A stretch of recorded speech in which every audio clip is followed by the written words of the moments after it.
अस्सलाम वालेकुम नाज़रीन, मेरा नाम अली हैदर है और आप देख रहे हैं प्रोग्राम एक पाकिस्तान। इस वक्त मुस्लिम लीग नून और पीपल्स पार्टी जो कि दो बड़ी जमातें हैं और दावा करती हैं कि वो मरकज में हुकूमत बना लेंगी, उनके दरमियान पावर शेयरिंग फार्मूले पे बैठक हो रही है, बातचीत हो रही है।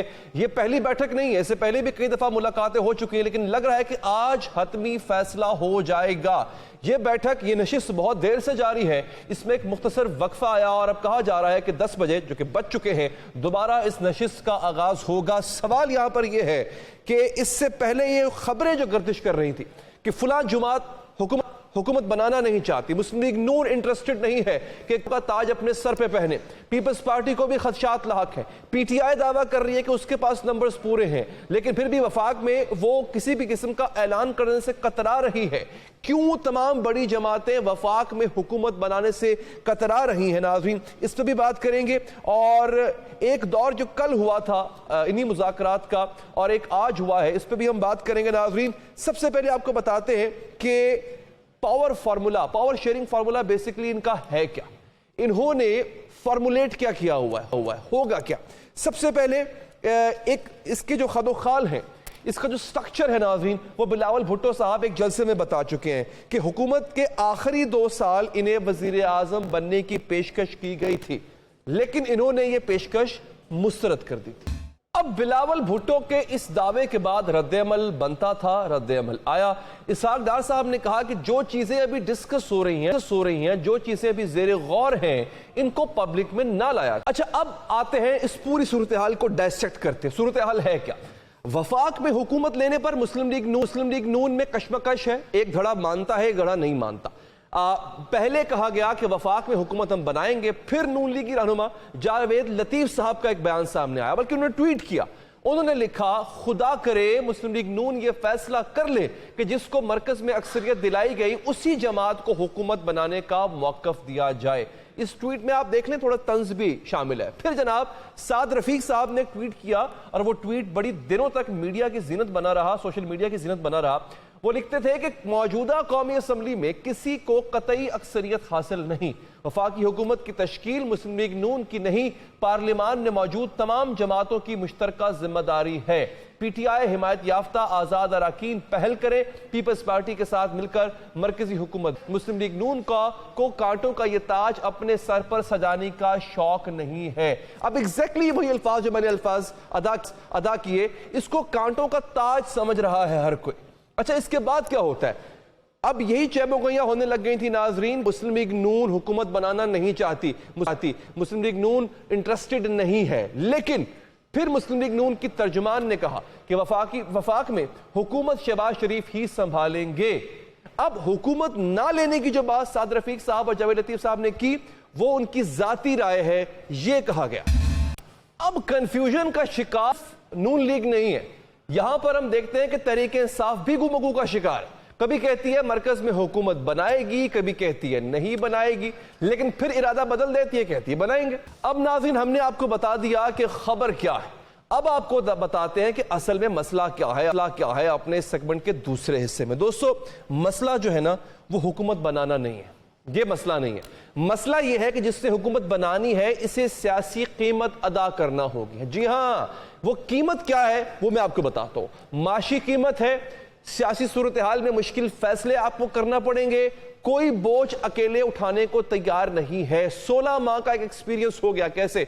इत्तेहादी हुकूमत थी, 13 जमातों का इत्तेहाद था, मईशत बिगड़ी, मईशत ज़बू हौली का शिकार हुई, सारे का सारा नज़ला किस पे गिरा? नून लीग पे गिरा। अब आगे कोई ये तजुर्बा दोबारा दोहराना नहीं चाहता। अब होगा क्या? सुनिए गौर से। अगले माली साल के दौरान पाकिस्तान ने 25 अरब डॉलर्स के बैरूनी कर्जे अदा करने हैं। ये 1 साल की बात कर रहा हूं। पाकिस्तान के ज़र मुबादला के ज़खायर इस वक्त तकरीबन 13 हैं। यहां पे हमें खुश होने की जरूरत नहीं है। इनमें से 8 अरब डॉलर्स नाज़रीन स्टेट बैंक के और 5 अरब डॉलर्स कमर्शियल बैंकों के। जो स्टेट बैंक के 8 अरब डॉलर्स हैं, इनमें से भी 3 अरब डॉलर्स सऊदी अरब ने रखवाए हुए हैं, दिए नहीं है, हवाले नहीं किए, रखवाए में है। सिर्फ आपका जो ज़र मुबादला है उसकी शक्ल सूरत जरा खूबसूरत लगेगी उससे। पाकिस्तान पर नाज़रीन कर्जों का बोझ है और इसका जो बोझ है हमारे ऊपर, वो हमारी मजमूई कौमी पैदावार का 70% है, बल्कि उससे भी ज्यादा है बाज माहिरीन की राय में। पाकिस्तान को अपनी आमदनी का 50 से 60% हिस्सा कर्जों के सूद की अदायगी पर खर्च करना होता है। कर्ज की प्रिंसिपल अमाउंट पे नहीं, ये सूद की अदायगी में जाता है। प्रिंसिपल अमाउंट अभी वहीं की वहीं खड़ी हुई है। आलमी रेटिंग एजेंसी है फिच, उसकी रिपोर्ट पाकिस्तान बताती है कि पाकिस्तान में गैर यकीनी सियासी सूरत हाल IMF प्रोग्राम में पेचीदगी पैदा कर सकती है। आप इमेजिन कीजिए, ताखीर हो जाए अगर IMF के प्रोग्राम में तो क्या हशर होता है, और अगर पेचीदगियां आए और मौखर हो जाए, मामला बिगड़ जाए तो तब क्या होगा। नाज़रीन, जिस भी जमात ने वफाक में हुकूमत बनाई, फिर उसको ये कांटों का ताज सर पे पहनना पड़ेगा, उसको ये गर्म कोयले अपने मुंह में रखना पड़ेंगे, उसे सख्त और मुश्किल फैसले करना होंगे, जिनमें फिर पेट्रोल है, उसमें गैस है, बिजली की कीमतें हैं, उसमें इजाफा दोबारा करना पड़ेगा और करना पड़ेगा।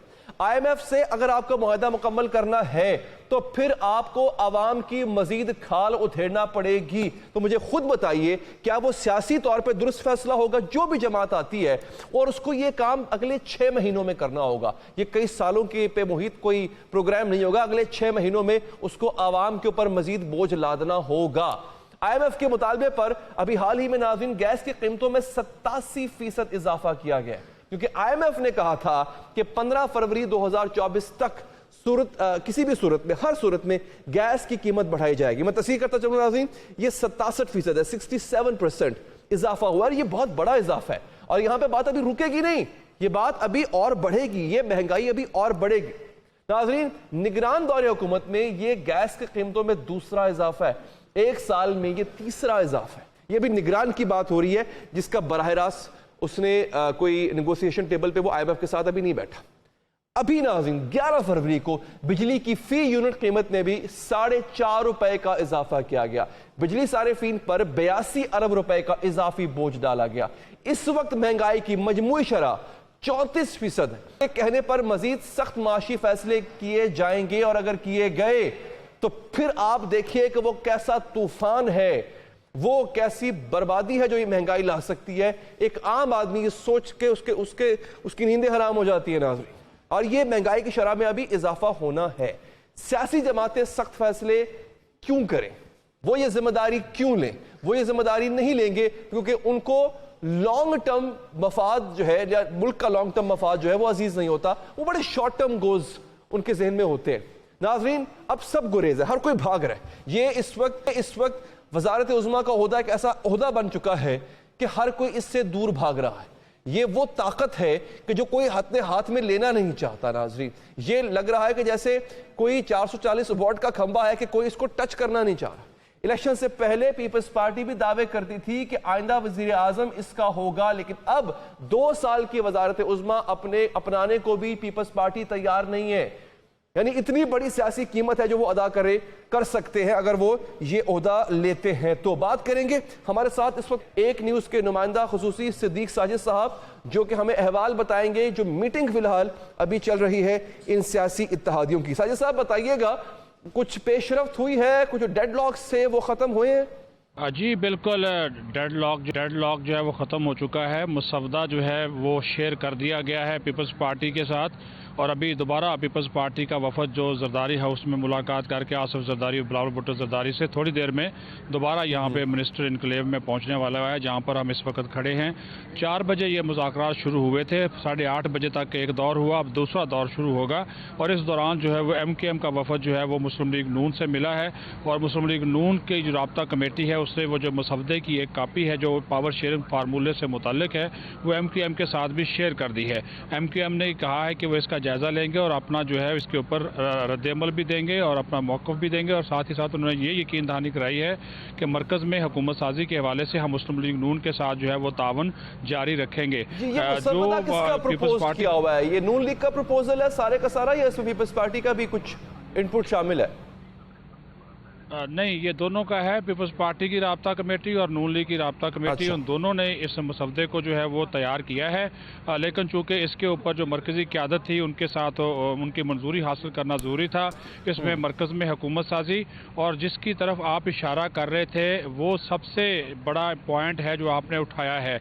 उस मसवदे में ये बात शामिल की जा रही है और उसकी तहरीरी ज़मानत भी मांगी जाएगी कि जो एक मुल्क की मुआशी सूरत हाल, निजकाम, IMF के साथ जाना اور اس میں پیپلز پارٹی کو تعاون کرنا پڑے گا مسلم لیگ نون کی حکومت کے ساتھ، یہ نقطہ اس میں شامل ہوگا۔ اور اس ساتھ ہی ساتھ پھر جو پیپلز پارٹی کی حکومت میں شمولیت یعنی کہ وفاقی کابینہ میں شمولیت، اس کے اوپر بھی پیپلز پارٹی نے آمادگی ظاہر کر دی ہے۔ اس کا طریقہ کار کیا ہوگا وہ بھی اس مسودے کا، اس معاہدے کا حصہ ہوگا۔ آیا وہ پہلے مرحلے میں آئیں گے یا پھر دوسرے مرحلے میں آئیں گے، لیکن اصولی طور پر ہمارے ذرائع کے مطابق پیپلز پارٹی اس چیز کے اوپر جو ہے وہ ایگری کر گئی ہے کہ وہ کابینہ کا حصہ بنیں گی، کیونکہ پھر مسلم لیگ نون نے ایک نقطہ اٹھایا تھا کہ اگر پیپلز پارٹی نہیں بنتی وفاقی کابینہ کا حصہ تو پھر مسلم لیگ نون کے لیے مشکل ہوگا کہ وہ صدر زرداری کو صدارتی منصب کے لیے ووٹ دیں۔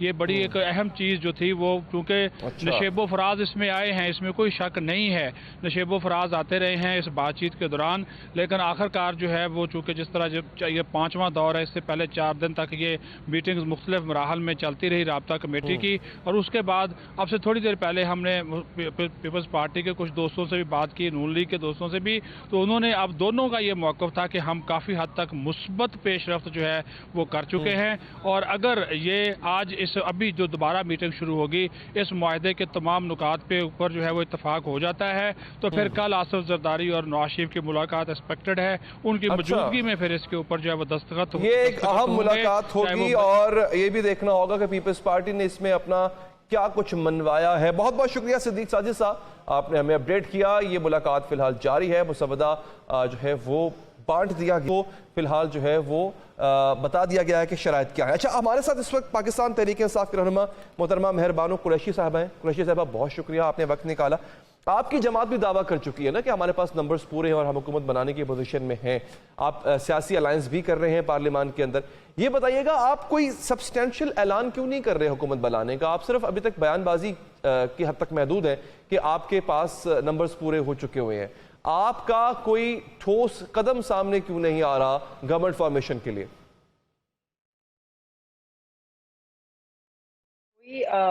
ڈیلے نہیں ہے، we just have a little bit of a problem کہ الیکشن کمیشن آف پاکستان جو ہے وہ اس وقت اپنی ایڑیاں گھسیٹ رہی ہے۔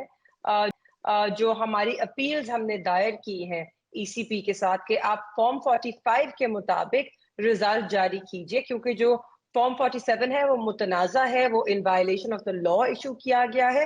تو اگر تو الیکشن کمیشن آف پاکستان جلد از جلد ان اپیلز کو ٹیک اپ کرتی ہے، جو کہ وہ نہیں کر رہی اس وقت، تو ہمارے نمبر جو ہے وہ مکمل ہو جائیں گے اور ہمیں کوئی دقت نہیں ہوگی حکومت فارم کرنے میں۔ But as thing stand right now ہمارا تو موقف یہی ہے نا کہ ہماری سیٹوں پہ ڈاکہ ڈالا گیا ہے، تو جب تک وہ ڈاکہ ڈالے والی نشستیں ہمیں واپس نہیں ملتی تو ہم اپوزیشن میں بیٹھیں گے، کیونکہ ہم گورنمنٹ بنا نہیں سکتے۔ ہم گورنمنٹ اس حال میں بنا سکتے ہیں کہ جب جو ڈاکہ ہوا ہے اس کا انصاف ہو اور ہمیں وہ نشستیں جو ہم جیتے ہیں، جو عوام نے ہمیں جہاں منتخب کیا ہے، وہ بحال ہو۔ لیکن مہر بانو صاحبہ یہ تو بہت ٹائم کنزیومنگ پروسیس ہے نا جس کا آپ ذکر کر رہی ہیں، جس کا آپ انتظار کر رہی ہیں کہ ایک ایک حلقے پہ جو ہے وہ کوئی ٹریبیونل بیٹھے گا، وہ اس کا فیصلہ کرے گا کہ دھاندلی ہوئی ہے نہیں ہوئی ہے، وہ سیٹ آپ کو واپس ملے گی نہیں ملے گی، لیکن گورنمنٹ فارمیشن والا کام تو ابھی کل پرسوں میں ہوا چاہتا ہے، تو آپ جس بات کا انتظار کر رہے ہیں اس میں تو بہت وقت لگے گا۔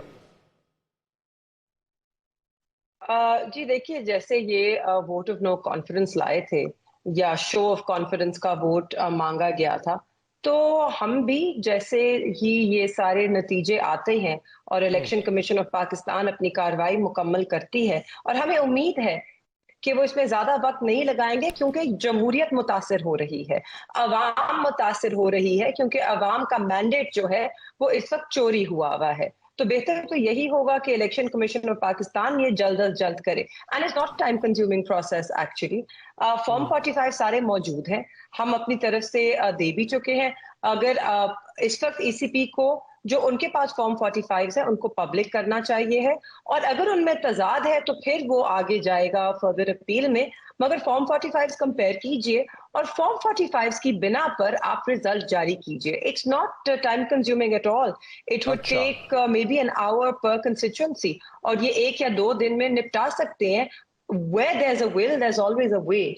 प्रॉब्लम सिर्फ यहाँ पर ये है कि इलेक्शन कमीशन ऑफ पाकिस्तान इस वक्त उनकी कोई दिलचस्पी नहीं दिखाई दे रही इस सिचुएशन को रिजॉल्व करने में. That's the problem. एंड अगर टाइम भी लगता है तो पहले भी आया था नो कॉन्फिडेंस मोशन, दोबारा भी आ जाएगा. अब देखिए इस वक्त एक अक़लियती हुकूमत बनने को जा रही है, एक मफलूज पार्लियामान एक माइनॉरिटी गवर्नमेंट बना रही है.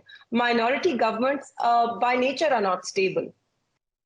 बट मेहरबानो साहबा, उसी इलेक्शन कमीशन की नीयत पर भी आपको शक, उसी इलेक्शन कमीशन पर आप धांधली का इल्जाम भी लगा रहे हैं और उसी से इंसाफ की तवक्को भी कर रहे हैं, तो ये कैसे मुमकिन है?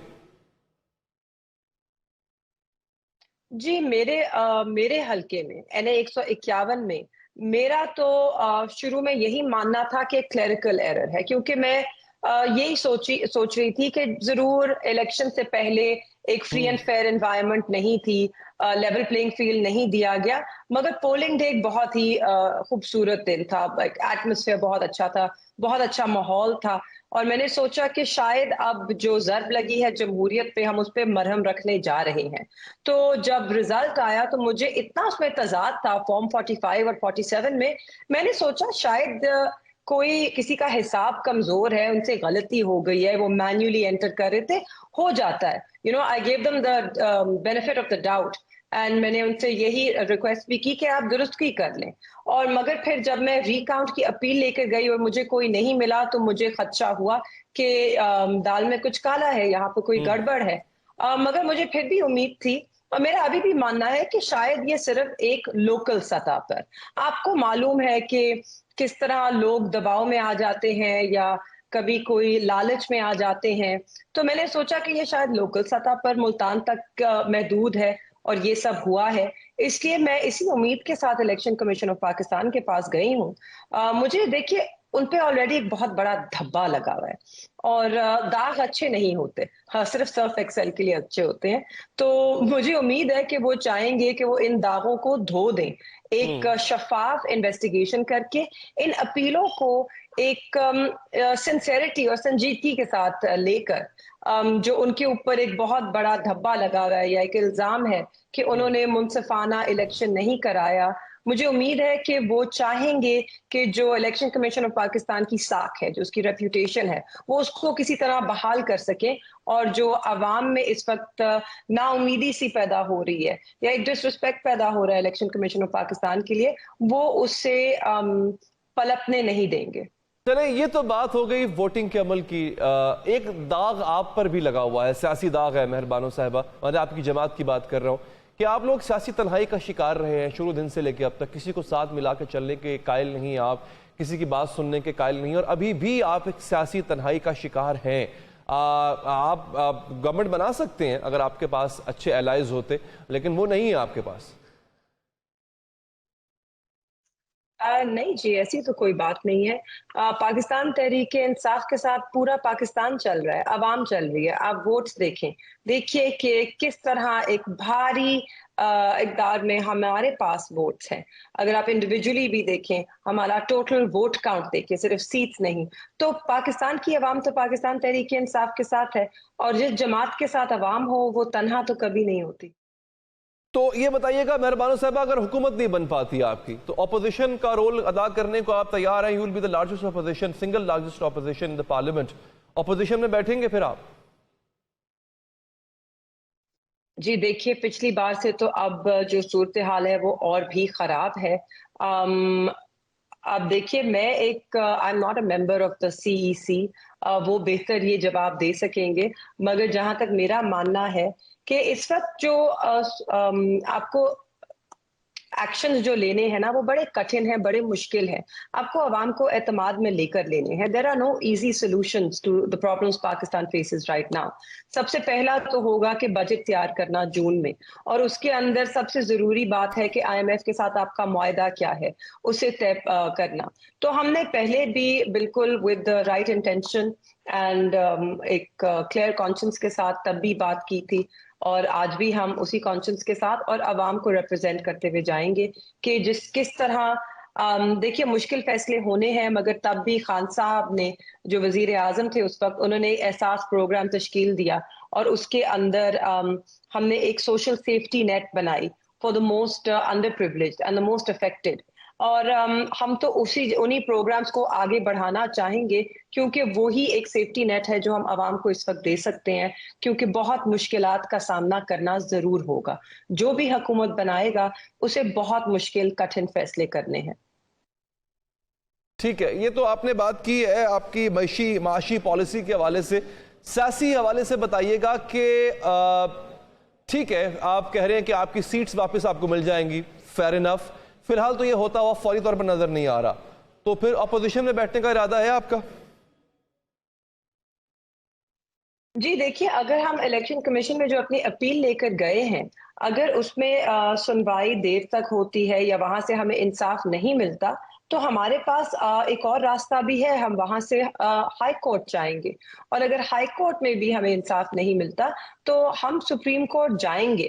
یہ ہے جو ہماری ایک قانونی جنگ ہے، ہم اسے آخری مرحلے تک لڑیں گے. مگر اس کے ساتھ ساتھ جو پارلیمانی عمل ہے وہ بھی آگے چلے گا. اور اگر یہ ایسے ہی چل رہا ہے تو ہم نے تو پہلے بھی آمادگی اظہار کی ہے کہ ہم اپنی نشستیں لے کر اپوزیشن میں بیٹھیں گے اور ہم اپوزیشن کا کردار بخوب ادا کریں گے. مہربانوں قریشی صاحبہ، آپ کا بہت بہت شکریہ پروگرام میں شرکت کی، وقت نکالا. اور بھی بہت اہم موضوعات ہیں ناظرین، خاص طور پہ انتخابات میں جو دھاندلی کے الزامات ہیں ان پر ابھی تک کوئی ٹھوس ثبوت سامنے کیوں نہیں لا رہا، کوئی متعلقہ فورم پہ کیوں نہیں جا رہا اگر اتنے بڑے پیمانے پہ دھاندلی ہوئی ہے. اس پر ہم بات کریں گے اس وقفے کے بعد.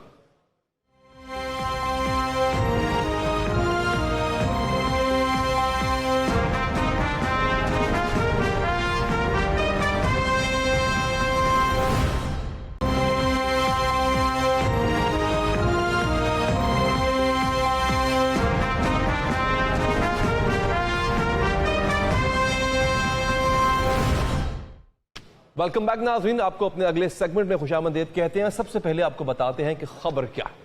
خبر یہ ہے کہ انتخابات کے لیے پولنگ مکمل ہوئے 11 روز بیت چکے ہیں، مگر فی الحال ان انتخابات پر اعتراضات آنے کا سلسلہ جاری ہے. ہر کوئی شکایات کر رہا ہے، ہر کسی کی اپنی اپنی طرح کی شکایات. ہر روز ایک نیا سکینڈل ناظرین سامنے آ جاتا ہے. اعتراضات ہیں، الزامات ہیں، دعوے ہیں، مگر ابھی تک کسی نے ثبوت متعلقہ فورم کے حوالے نہیں کیا ہے. انتخابی عمل پر سوالات ہوئے ہیں لیکن دعوے بھی کیے گئے، لیکن ابھی تک کسی نے دنیا کے سامنے ثبوت نہیں رکھا ہے. لیکن اس کی وجہ اس کا رزلٹ کیا نکل رہا ہے؟ رزلٹ کیا نکل رہا ہے کہ پوری دنیا میں پاکستان کے سیاسی نظام پر نکتہ چینی کی جا رہی ہے، اور حیران کن طور پر ان سوالات کے حوالے سے کسی کے پاس کوئی ثبوت نہیں ہے اور نہ ہی ان دعووں پر متعلقہ فورم سے رجوع کیا گیا ہے. آپ کے سامنے ناظرین ہم تمام الزامات اور ان پر اٹھنے والے سوالات رکھیں گے. سب سے پہلے آگے بڑھتے ہیں اور آپ کو بتاتے ہیں کہ ابھی حال ہی میں جو ایک سکینڈل سامنے آیا، کمشنر راولپنڈی کا الزام. ناظرین ثبوت ہے نہ ہی ان کا کردار ہے، یعنی انہوں نے ابھی تک یہ ثابت نہیں کیا کہ یہ ان انتخابات پر کیسے انفلوئنسڈ ہو سکتے تھے، اثر انداز کیسے ہو سکتے تھے، کیونکہ ان کا عہدہ جو ہے وہ اس بات کا متقاضی نہیں ہے کہ براہ راست ان پر یہ ذمہ داری ہو. کمشنر راولپنڈی کا الزام ہے، ثبوت ہے اور نہ ہی ان کا کردار. کمشنر راولپنڈی نے اپنے ڈویژن میں دھاندلی کا اقرار کیا، جس کے جواب میں پنڈی ڈویژن کے تمام اضلاع کے ڈپٹی کمشنر نے جو کہ ان کے انڈر آتے ہیں، انہوں نے اس الزام کی نفی کی. ڈپٹی کمشنر کے الزام کو پوری دنیا میں جو ہے وہ ایک اچھالا گیا، خوب اچھالا گیا. لیکن اس عمل پر کئی سوالات ہیں. پہلا یہ کہ کیا انتخابی عمل میں کمشنر کا کردار ہوتا ہے؟ کیا پولنگ اور گنتی کے دوران انتظامی مشینری کمشنر کے ماتحت ہوتی ہے؟ کمشنر کے پاس دھاندلی کے ثبوت ہیں تو وہ پیش کرنے سے گریزاں کیوں ہے؟ اور ڈویژن کے تمام آرઓز نے الزامات کی نفی کی ہے. تو سچ کون بول رہا ہے؟ اب ریٹائرڈ ہونے کے قریب جب تھے کمشنر صاحب یا اس سے قبل اور پھر ویزا لگنے کے بعد ہی انہوں نے الزام کیوں لگایا؟ 3 دن پہلے ان کا ویزا لگا. الزام کے فوری بعد سوشل میڈیا کے ذریعے معاملے کو اچھالا کیوں گیا؟ ان تمام سوالات کا جواب جاتے جاتے مسلم لیگ نون کا یہ دعویٰ ہے کہ انتخابات میں کمشنر کا کوئی کردار ہوتا ہی نہیں ہے. انہیں کیسے دھاندلی کا پتہ لگ گیا؟ یہ کیسے کہا جا سکتا ہے کہ دھاندلی انہوں نے کروائی؟ اگر وہ صاحب جوڈیشری سے ہوں، وہ صاحب ایگزیکٹو سے ہوں، جس طریقے سے بھی ان کا تعلق ہو، لیکن جب وہ ایز آر او اور ڈی آر او ایکٹ کر رہے ہوتے ہیں تو الیکشن کمیشن ان کے اس کنڈکٹ کو ریگولیٹ بھی کرتا ہے، اس کی اکاؤنٹیبلٹی کا پروسیس بھی وہیں پر ہے، اور ان کی جو پوری ان کی کمیونیکیشنز ہیں وہ بھی الیکشن کمیشن، کیونکہ وہ اس کا ریگولیٹر ہے۔ اب یہ جو کل صورتحال پیدا ہوئی تو اس کے بعد ایک بڑی خوفناک کیمپین شروع کی گئی کہ ڈیفرنٹ ڈی آر اوز کی تصاویر لگا کر، ان کی فیملیز کی تصاویر لگا کر، ان کے بچوں کی تصاویر لگا کر ہیٹ انسائٹ کیا جا رہا ہے۔ اب آگے یہ ہوتا ہے ناظرین کہ اس دوران سب سے خطرناک الزام سامنے آتا ہے۔ الزام سامنے والا انسان ہے راجہ ریاض۔ انہوں نے کمشنر پر الزام عائد کیا۔ جو کمشنر ہیں ان کو باقاعدہ خریدا گیا ہے کروڑ روپے میں، اوورسیز پاکستانیوں نے ان کو 25 کروڑ میں خریدا ہے، اور نیو یارک میں ایک 3 بیڈ روم کا فلیٹ ان کے کو دیا گیا ہے، اور اس کے بدلے میں انہوں نے یہ سنگین جھوٹے بے بنیاد اس شخص نے جس کا نام لیاقت چٹھا ہے۔ اچھا ناظرین، یہ تو بات تھی ڈیپٹی کمشنر راولپنڈی کی۔ اب ہم آتے ہیں ایک دوسرے حصے کی طرف جہاں پہ کچھ ویڈیوز سرفیس ہوئی ہیں۔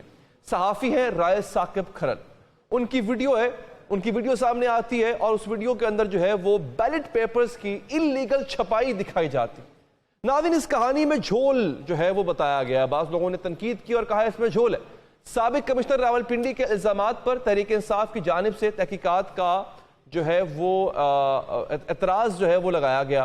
الزام یہ ہے اور کہا یہ جا رہا ہے جناب کہ اس وقت صورتحال یہ ہے کہ ایک نجی پرنٹنگ پریس میں، واپس اس پہ آتا ہوں، مطالبہ یہ کیا جا رہا ہے، تحریک انصاف مطالبہ کر رہی ہے کہ جو نجی پرنٹنگ پریس میں ایک صحافی جو ہے وہ سوشل میڈیا پہ ویڈیو ڈال رہا ہے اور کہہ رہا ہے جناب کہ اس ویڈیو کے ذریعے ثابت ہوتا ہے کہ دھاندلی کی جا رہی تھی، بیلٹ پیپرز چھاپے جا رہے تھے جو کہ بعد میں کل کو بیلٹ باکسز کی زینت بننے تھے۔ ناظرین، سماجی رابطوں کی ویب سائٹ پر یہ ویڈیو وائرل ہو جاتی ہے۔ اچھا، مانسہرہ کی اس سیٹ کے بیلٹ پیپرز چھاپے جا رہے تھے اس ویڈیو کے اندر جو قائد مسلم لیگ نواز میاں نواز شریف ہار چکے۔ اچھا، دیکھتے ہی دیکھتے یہ ویڈیو جو ہے وہ جنگل کی آگ طرح پھیل جاتی ہے۔ دعویٰ یہ کیا گیا کہ مسلم لیگ نون دھاندلی کے لیے بیلٹ پیپر چھاپ رہی ہے۔ اب اس سارے عمل کے دوران ویڈیو میں موجود صحافی رائے ثاقب کھرل کی جانب سے کوئی بیان سامنے آیا اور نہ ہی انہوں نے کوئی موقف دیا ہے۔ مسلم لیگ نون اور تحریک انصاف دونوں اس ویڈیو پر اپنا بیانیہ بناتی رہی ہیں، مگر اس سارے عمل پر بھی کئی سوالات۔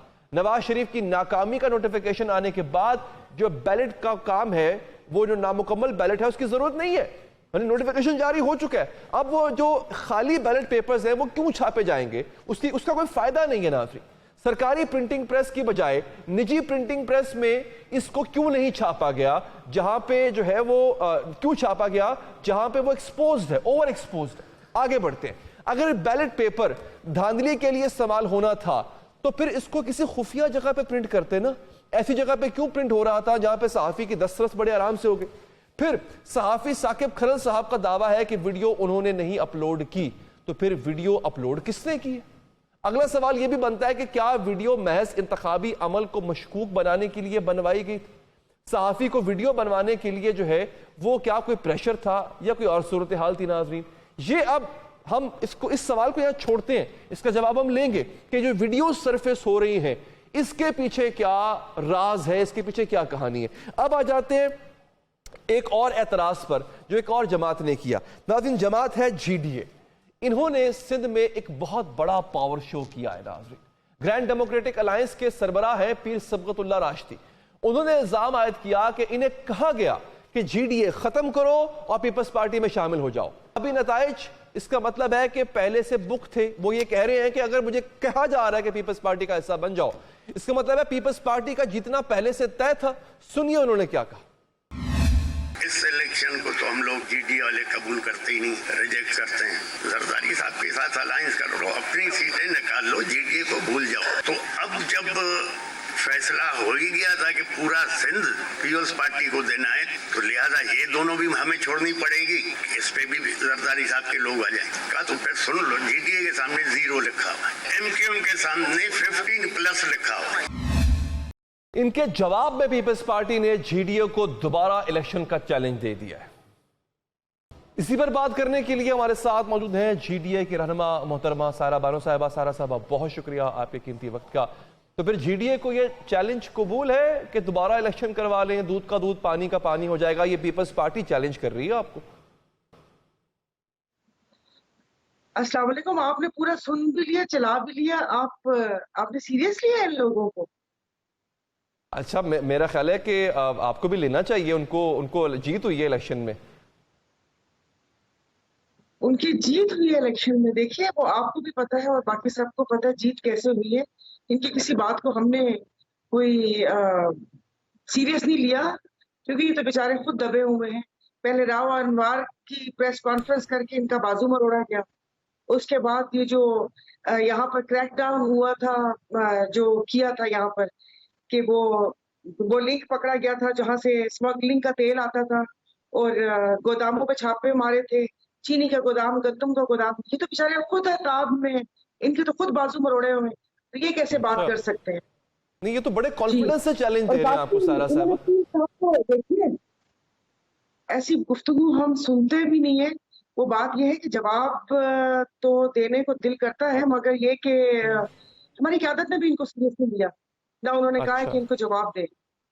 3 साल वगैरह, एक तो इलेक्शन लड़ते नहीं है, और दूसरा बाकी जो लोग इलेक्शन लड़े थे, प्रॉब्लम दरअसल इनको बाकी जो जमात में पूरे हैं, बंदा इनसे पूछे कि पीडीएम की गवर्नमेंट ये भी तो बनाई थी ना इन लोगों ने, ये भी तो अभी भी तो इत्तेहाद कर रहे हैं ना सब जमातों से, तो उसमें एमक्यूएम को भी ले रहे हैं कि कभी उनको फेंकते हैं, कभी गोद में बिठाते हैं, कभी नून के लिए। आप खुद ही सोच लीजिएगा कि कैंपेन में कैसे कैसे अल्फाज इस्तेमाल किए, और अब मुल्क के वसी तर मुफाद में ये लोग टोला सर जोड़ के बैठ गया कि पीडीएम सीजन 2 चलेगा और इन्होंने मुल्क कैसे चलाना है। बाकी उसे क्या कहते हैं, जो अभी सुन रहे थे, हमारे एक सीएम, एक्स सीएम थे, वैसे तो कहते हैं हर कामयाब मर्द के पीछे एक औरत का हाथ होता है। वो सीएम बात कर रहे थे कि हमें फायदे लेने दें, तो आपके सामने पूरा रिकॉर्ड होगा और आप चेक कर लीजिएगा कि कौन से फायदे लिए जो पीटीआई गवर्नमेंट में। मैं आपके सामने बैठी हुई हूँ, और मुझे कभी कभी ऐसे गुस्सा आता था और मैं कहती थी कि आप गैर मशरूत इत्तेहादी क्यों हैं। मैं आपको सच बता रही हूँ कि कभी काफ वाले या एमपी वालों को मैं देखती थी तो मुझे भी वो होता था। और मेरी एक आखिरी बात थी कि जिस वक्त मैं आपको वैसे बता रही हूँ कि एक थोड़ा सा जैसे होता है एमएनएस का, यही होता है ना कि आप अपनी स्कीम्स वगैरह सारा वो करते हैं, तो यूनुस के अल्फाज थे, फिर सदरुद्दीन शाह के अल्फाज थे। मुझे, मैंने कहा साईं इनको काम बोला था, इन्होंने काम नहीं किया पीटीआई वालों का। तो उन्होंने कहा कि बाबा, मुल्क में बड़ी अजीब सी सूरत हाल चल रही है और ब्लॉक बनने जा, किस ब्लॉक में जाते हैं पाकिस्तान, किस ब्लॉक में नहीं जाते, मुल्क का कौन सा मसला लगा हुआ है, और तुम्हारे दिमाग में किसने डाला है कि तुम्हें इन चीजों के पीछे पड़ेगा। ये उनके अल्फाज थे। मैं गवाऊं, और ये बात मैंने जाके खान साहब को भी बताई थी। तो इनको तो छोड़े, ये तो ऐसे ही बोलते रहते हैं, कारकर्दगी है नहीं। मैं जब मैं कैंपेन के लिए मैं गई हूँ तो तब मुझे समझ आई है, मैं सच आपको बता रही हूँ कि पहले धांधली का सुनते होते थे, मुझे यही होता था कि अच्छा कोई बॉक्स चोरी करता होगा या ये करता होगा। लेकिन जिस मुनज़्ज़म तरीके से चलाई गई है ना ये, कि आप यकीन नहीं करेंगे, इनका कोई ओपोनेंट तो मेरे सामने था ही नहीं। मेरे सामने तो बल्दिया के लोग थे, मेरे सामने पुलिस थी, मेरे सामने एसी डीसी थे, इनके आरओ थे, इनके डीआरओ थे। और जिस तरीके से मैंने एक वीडियो भी जिसमें डाउनलोड मतलब ट्विटर पे शेयर किए कि जिसमें वो शख्स रो रहा था कि मेरे वारंट निकले हैं और मेरी बच्ची मुझे जाने नहीं दे रही। फिर मैंने एक और वीडियो डाउनलोड किया कि ऐसी ऐसी जगहों पर पोलिंग स्टेशन थे कि जहां पर मुझे नहीं पता था, मैं तो रात में ऐसे चली गई। सबसे बड़ी बात, फोन ऑफ थे। हाँ, वो एक बहुत बड़ा क्वेश्चन मार्क है। और हमें याद है कि रात को 3 बजे एक इलेक्शन कमीशन के अहदेदार आके कहते हैं जनाब के रिजल्ट्स इसलिए लेट है कि इंटरनेट बंद है। बाबा आपने खुद ही किया था। अच्छा, सवाल मेरा कुछ और है। सहीगा, आपको जो कहा गया, ये पीर साहब फरमाते हैं कि उन्हें कहा गया कि आप पीपल्स पार्टी में शामिल हो जाए, तो ये कहाँ से कहा गया आपको? और ये भी साथ में गारंटी दी गई कि पीपल्स पार्टी जीतेगी इसलिए शामिल हो जाए? मासूम है आप। बस यूं मैं ही समझ समझती मैं ही लीजिए। मासूम। आजकल हर सियासी पार्टी का जो है ना एक अच्छा तर्जमान वो मासूम ही होता है सायरा साहिबा। जी, तो पता नहीं, छोड़े ऐसी बातें हम क्यों कर रहे हैं, हम सफर की बातें करते हैं। टिकट करवाने गई थी मैं, लेकिन इतनी भरमार एजेंसीज की थी, ट्रैवल एजेंसीज की, तो मुझे अच्छा समझ ही नहीं आ रही थी कि मैं किससे राब्ता करूं। अच्छा। मतलब हमारे जमजमा में 6 ट्रैवल एजेंसीज है, और पूरे कराची में देखिए तो 500-600 एजेंसीज यहाँ पर हैं, तो मुझे समझ नहीं आई कि मैंने टिकट कहाँ से ली। तो फ्लाइट नहीं मैंने मिला जाना आपको? था। फ्लाइट नहीं मिली जी, आपको? मैंने जाना था, तो जाना था मैंने, तो मुझे समझ नहीं आ रही थी कि किसका पैकेज अच्छा है। अच्छा, तो आपको बस जाना ऐसे था ही इस्लामाबाद इंटरनेशनल एयरपोर्ट या आपको चकलाला पिंडी उतरना था? जी, मुझे कहीं बाहर जाना था, अच्छा, आपको बाहर तो जाना उसे था। क्या बारगाह अल्लाह की बारगाह में हाजिरी दे रही थी, उम्रे करने जाना था।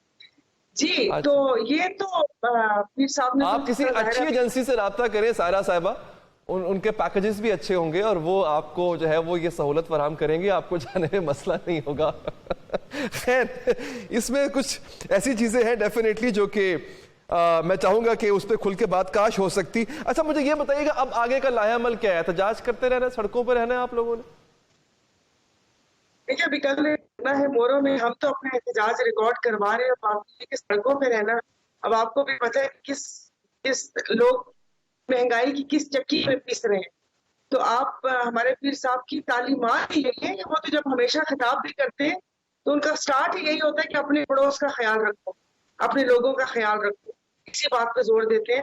तो लोगों को सड़कों पर कितनी देर बिठाएंगे? बाकी जो एहतजाज है, ये उस दिन का भी जो हमारा धरना था, वो सिर्फ बताना था कि जो लोग कहते हैं कि जीडीए कागजी पार्टी है, और उससे क्या कहते हैं, उनको सिर्फ दिखाना था कि ये वो हाफ भी नहीं थे।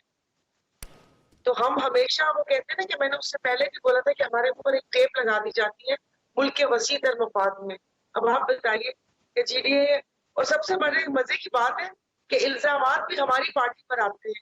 जब कोई बात होती है, मैंने 5 साल यही सुना है, अरे छोड़ो छोड़ो, तुम लोग तो उनके हो। भाई किन के हो, खुलकर बताओ ना, हम किन के हैं। अगर किन के होते तो 2013, 2018 और 2024 तो आपके सामने ही है, तो फिर ऐसा ना होता। क्योंकि जाहिर है जो मंजूर नजर होते हैं, आंख के तारे होते हैं, उनके लिए तो आप दिन रात एक करना पड़ता है इंसान को।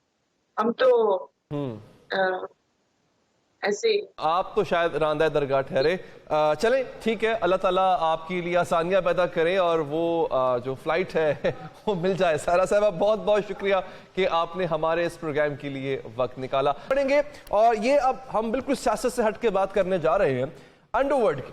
अंडरवर्ल्ड के जो है वो मकतूल 36 साल अमीर बालाज को एक रोज पहले लाहौर की निजी हाउसिंग सोसाइटी में साबिक पुलिस अफसर इकबाल अकबर के बेटे की शादी की तकरीब के दौरान खून में नहला दिया गया। कैमरामैन का रूप धारे शूटर ने अमीर बालाज पर गोलियों की बारिश कर दी, जबकि शूटर खुद भी बालाज के मुहाफिजों के हाथों मारा गया। नादिन चौक पुलिस ने अमीर बालाज के कत्ल का मुकदमा दर्ज करके तहकीकात शुरू कर दी है। मुकदमा मकतूल बालाज के भाई अमीर मसअब की मुद्दयत में दर्ज किया गया। एफआईआर के मुताबिक बालाज टीपू को ख्वाजा तारीफ गुलशन उर्फ तीफी बट और ख्वाजा अकील उर्फ गोगी बट की इमा पर 4 नामालूम अफराद ने कत्ल किया। खबरों के मुताबिक अमीर बालाज की फायरिंग से मारे जाने वाले शूटर की शनाख्त जो है वो मुजफ्फर हुसैन वल्द सादिक के नाम से हुई गई है। फिंगरप्रिंट्स की गवाही के मुताबिक मुलजिम शेखुपुरा का रिहायशी है और रिटायर्ड सरकारी मुलाजिम निकला, जबकि उसकी 4 शादियां थीं। मुलजिम ने एक रोज कबल ही नया मोबाइल फोन और सिम खरीदी थी। मुजफ्फर हुसैन के मोबाइल फोन की सिम कराची की रिहायशी खातून लतीफा बीबी के नाम पर रजिस्टर्ड थी। अमीर बालाज टीपू कत्ल केस में और अहम पेशरफ्त हुई है। खबरों के मुताबिक अमीर बालाज टीपू ट्रकावाला के कत्ल में सब इंस्पेक्टर शकील बट को भी शामिल तफ्तीश करने का फैसला किया गया, जो मोबाइल फुटेज में बालाज टीपू के साथ दाएं जानिब वाज़े नजर आ रहा है। सब इंस्पेक्टर शकील बट 10 साल पहले टीपू ट्रकावाला के कत्ल के वक्त भी लाहौर एयरपोर्ट पर उनके साथ मौजूद था। इस केस को के लिए 6 से 7 बना दी गई हैं टीम्स, जो कि डिफरेंट एंगल्स पे काम कर रही हैं।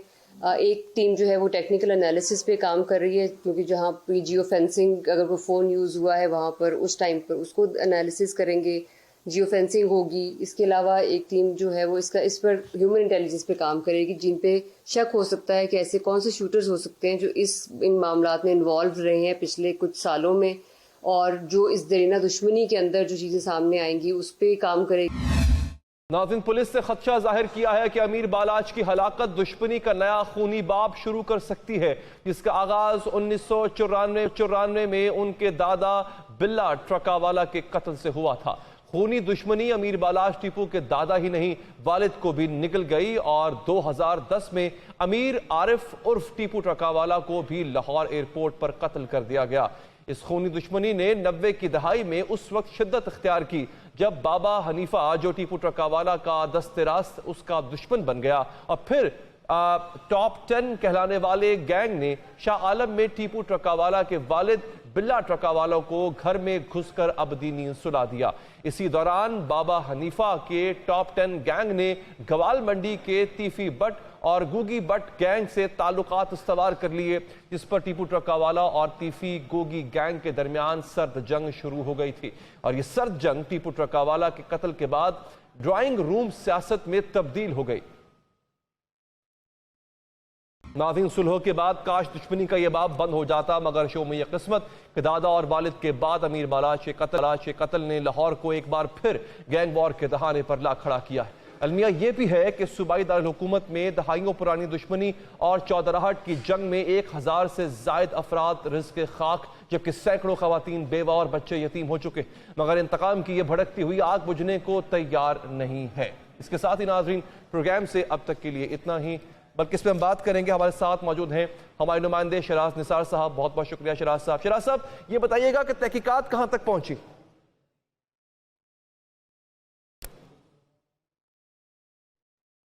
جی شراز صاحب، مجھے سن پا رہے ہیں آپ؟ اچھا، اس پہ ہمارا رابطہ ہوگا اور ہم جاننے کی کوشش کریں گے کہ فی الحال تحقیقات کہاں تک پہنچی ہیں، اور آلریڈی اتنی تھریٹس تھیں تو کیا ان کی سیکیورٹی اس دوران بیفڈ اپ نہیں تھی؟ وہ پبلک پلیس پہ موجود تھے بالاچ. شراز صاحب، مجھے سن پا رہے ہیں آپ؟ جی بالکل. جی شراز صاحب، ذرا بتائیے گا تحقیقات کہاں تک پہنچی ہے؟ جی، تحقیقات جو شوٹر تھا اس کی شناخت کر لی گئی ہے. وہ شیخو پورہ کا رہائشی تھا، اور جو سم اس نے لی تھی وہ 17 فروری کو کراچی کی ایک عورت ہے اس کے نام سے سم نکلوائی گئی تھی. موبائل بھی اسی نے خریدا تھا. اور اب جو باقی 4 جو نامزد کیے گئے ہیں جو حملہ آور تھے، اور اس کے ساتھ تیفی بٹ اور گوگی بٹ کو بھی نامزد کیا گیا ہے. لواحقین کا یہی کہنا ہے کہ انہوں نے ہی ہائر کر کے جو بالاچ کو مروایا ہے.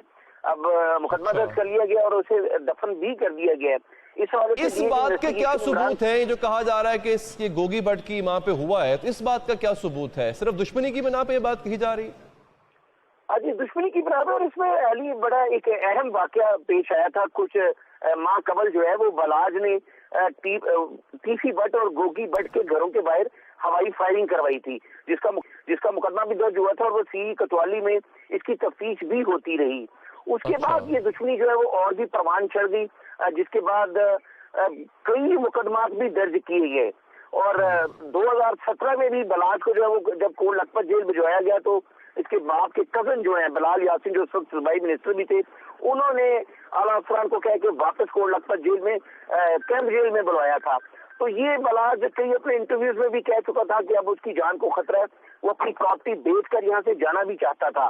لیکن یہاں یہ بڑی اہم بات ہے کہ جس طرح اس کے باپ کے پاس 100 سے زائد لائسنس تھے، لیکن ایک معذر کے جھوٹے مقدمے میں اس کو نامزد کر کے جیل بھجوایا گیا، ڈیٹین کیا گیا. اس طرح کی جو دشمنی ہے اس میں پولیس کا بڑا رول ہوتا ہے. جس طرح اس کے باپ کی جب موت ہوئی ایئرپورٹ پر، وہاں بھی ایک ASI شکیل بٹ جو موجود تھا، اور آج رات میں بھی جب فائرنگ ہوئی ہے تو وہی ASI سب انسپیکٹر بن چکا تھا، وہ بالاچ کے ساتھ بیٹھا تھا. پہلے بھی اس کو شامل تفتیش کیا گیا، اب بھی اعلیٰ افسران نے یہی کہا کہ اسے شامل تفتیش کیا جائے گا. اس طرح کے جو کئی مقدمات ہیں، اس طرح کی جو کئی دشمنی ہے، وہ نہ صرف یہ کلچر بن چکا ہے، بلکہ اس کو پولیٹیکل لوگ جو ہیں، تاجر بااثر افراد جو ہیں، وہ بھی اس طرح کی دشمنیوں کو استعمال کرتے ہیں، جس کی وجہ سے یہ قتل و غارت بڑھتی ہے. ہمیں اس طرف بھی دیکھنا ہوگا کہ جو بھی بڑی لاہور میں 1000 سے زائد افراد جو ہے ان دشمنیوں کی بھیڑ چڑھ چکی ہیں. لیکن اگر غور سے دیکھا جائے تو بے شمار بار ایسی تحقیقات بھی ہوئی ہیں. شہراز صاحب بہت بہت شکریہ. بالکل صحیح, ہمارے پاس وقت کم ہے. بہت شکریہ, آپ نے سے آگاہ کیا. پروگرام سے اب تک کے لیے اتنا ہی. مجھے دیجیے اجازت. اللہ نے کے بعد.